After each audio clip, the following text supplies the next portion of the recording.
As gamers, there's a couple of things you pick up as you game.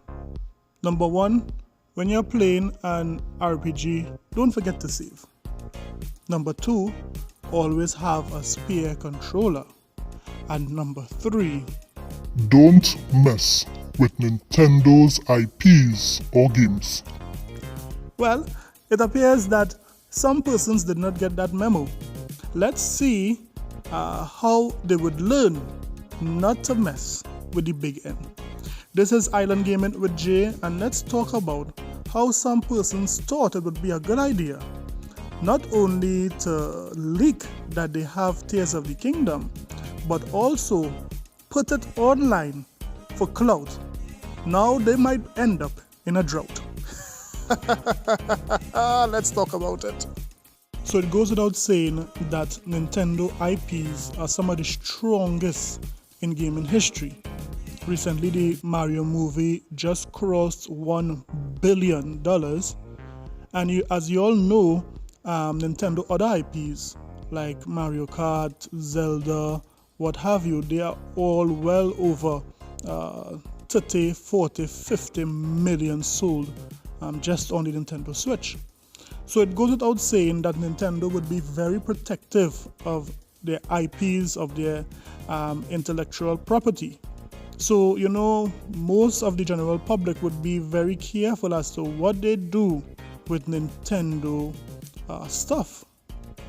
Well, over the years, we have seen the lengths Nintendo will go to protect these IP. Let's look at some of them. Let's first look at this guy, James Burt. He thought that he could have messed around with the big N, but then after got slapped with 1.5 reasons why he should have reconsidered. Let's listen on. Imagine you are Nintendo. In just 1 week, your next Mario game is about to be released. But then, disaster strikes. The game somehow pops up on the internet to download for free. This is obviously not good, so you dig for clues about who leaked the game. And, before long, a name comes up. James Burt. So yes, Nintendo was able to get this guy's name, James Burt. No, mind you, this guy was living quite in Australia. But let's listen on to see how Nintendo actually did it. Nintendo was able to employ the use of sophisticated technological forensics to identify the individual responsible for illegally copying the file and making it available for further distribution.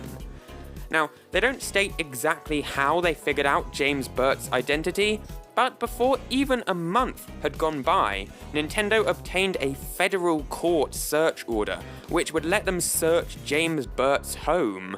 And during this search, they seized some of James's property, most likely his computer, which they claim served as further evidence against him. In other words, James Burt was busted. So our uncle here, Uncle James Burt, not only had to pay $1.5 million to Nintendo, in addition to that, he had to pay Nintendo's lawyer's fees, which was over $100K, and he was not allowed to say anything about about what happened in the court. So yes, this guy from Australia was busted. Now let's look at another case, one of the more popular cases, this time with Bowser. So Nintendo had to take out another Bowser, this time the Bowser that is responsible for the hacking team X-Cutter. This guy have to pay Nintendo over 25 to 30% of his salary for the rest of his life when he's released from prison. He got 3 years in prison for, hacking Nintendo games. Nintendo got him hiding out in the Dominican Republic. Imagine that. So you think you could do your hacking and your stealing of Nintendo properties and run to another country? No. Nintendo is coming for you and they will export you like an Amazon package. So you guys have to be careful. I mean, this is not hidden knowledge. This is things that are out in the public. But for some reason, persons think that they can, copy Nintendo games and not just keep it in secret like everybody else who is doing that. but they want to share. They are looking for this clout. They are looking for persons to notice them, to get that likes and that clicks. But guess what? Nintendo is outside also watching and clicking the like. Nintendo is liking your stuff and they're coming to get you. That brings us to what we see today. Recently, we saw a guy pointing out on Twitter that he has The Legend of Zelda Tears of the Kingdom. And that prompted a response from Reggie Fils-Aimé, the past Nintendo president. And he basically taken the line from Taken, saying that he have a set of skills. And that skills, no doubt, is finding persons who stole the game and, suing them to the point of no return. So this is a lesson for you guys. Wait for Nintendo products.